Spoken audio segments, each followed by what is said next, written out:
It's us. And Mr H, you're looking very photogenic with that jumper. It looks really good. Wigan Council, my old sparring partners, are currently running this, would you call it a campaign, called The Deal. What's the deal? If you knock on my door, say I've got a Lamborghini for sale, and I say how much is it, and you say £7.50, and I say I'll give you £7, I would say that's a deal. But Wigan Council's deal is, because their services, the money's been cut on services, they want you to volunteer. Check if I'm still filming. Yes, we're still filming. They want you to volunteer to do those services for free. Have you any thoughts on that, Mr H? Well, you're not going to get people who's going to turn up, are you? Do you not think it's hard? Do you not think it's a bit fucking hard-faced? Well, of course it is. I mean, at the end of the day, if you turn around and say, well, we'll knock you so much off your council tax because you've volunteered your services to the community, then maybe you can say, yeah, I'm getting something out of it. But when it's just a case of, you know, volunteer and clean up a grot spot, well, they go and turn around, you know, the funding was increased. Do you think afterwards they'd go and carry on doing that? With the problem, why don't they get these fucking councillors who are fiddling expenses and all them to take a cut in pay, you know what I mean, to alleviate this deficit what they have? Who are they expecting? Fucking 97-year-old Ethel Jarvis from Scholes to be wheeling barrows of fucking tarmac with fucking roadmen. Oh, I'm coming. You know what I mean? Who are they expecting to do this? The cheeky bastards. You know, paying idiots for making stupid videos that promote Wigan that don't even promote Wigan. Well, it was like his predecessor, that Believe in Her campaign. What Believe in Her? I mean, it's very patronising towards women. I think it was, yeah. You know, actually women said that themselves. Believe in Her.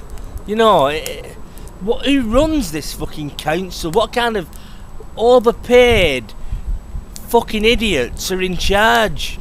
You know, you could put children, or fucking give some chimpanzees fucking crayons, and they could come up with better schemes, you know. Well, we're back to my old argument of that they've been in too long. That's what happens when you get a stale government, even local government that's been in for far too long. They know that they can bring in any unpopular thing. Exactly.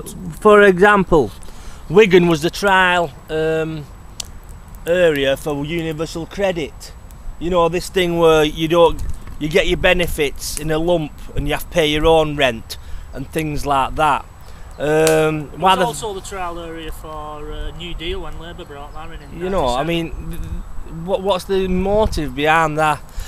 You give a druggie or a pisshead all his money in one chunk, and he's not going to say, yeah, my council tax, my rent. He's just going to see a big fucking massive ginormous pot with that money. And so, do you think they want to do that? Get them all in debt so they can put them in a debtor's fucking prison or something like that? Well, there's either that, well, you know, we've had this before, or it's a case of it's an easy way of getting them out of, you know, tenancy houses. Where will they put them though? On streets and then fine them £1,000 for being homeless? We could well do. We could see a return of the workhouse. Well, we're not far off it now, really. Basically, we always said these videos are going to have main points. What we always go back to, you know, we're going to. And one of them is like how bad it is for caring for people. There is an element of society who are working and they're on good wages. Now they think that they're better than everybody else, but they're still working class people. But they don't realise, you know, they can brag that they're on 100 grand a year, but that's it. 100 grand is what that's your amount, the most you're going to make in that year.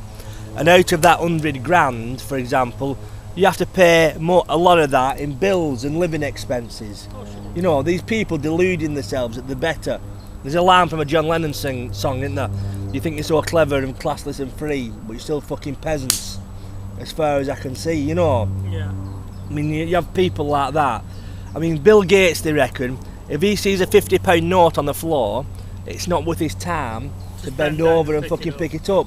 Now you have these people who look down, they watch too much television, and because they can afford fucking Fendi sunglasses, and they go on the sunbeds, and they have a fucking coupe, a Vauxhall, the latest fucking car with shiny wheels on, and a special knob. You know, they actually think they are better, but they are poor in a different way. They're kind of poor in a spiritual way, and in like a mental way, because they're just fucking deadheads, basically. And I don't know where I'm going with this video, right? Basically, we started out talking about the deal, and now it's me just doing an anti-materialistic rant against them people. But how many of them people will actually volunteer? Well, That we're on about, you know, you just mentioned. there'll be some good-hearted people who will volunteer, and they'll usually be people with nothing. Yeah. You know, but I think you're just being the audacity of asking people to do something for nothing. You know, I mean, it's different if you're helping the homeless and things like that, but it'll just be doing some shit, you know. No, yeah, it'd be. But The thing is, I mean, do you remember years ago when me and you volunteered to do some work in a charity shop? oh, with Dr. Bernardo's, and you know, don't mind me saying it. No. Basically, we were there to see what we could not nick, but get at a discount price and Yeah. sell on. There's a lot of people, Well, they're all at it. you know, and she wanted us for steam clean, a bit of fucking room full of suits and shirts and things. Yeah. Well, we was out that fucking Put him door. out of a prison a lot. There was a burning trail of shoe leather outside, running up and down fucking the street. Well, I think we actually went on a tea break, didn't we? And we're still on it. Yeah, that we were still on the fucking tea break. Right, we're going to cut this video here, and we'll be back after this commercial break.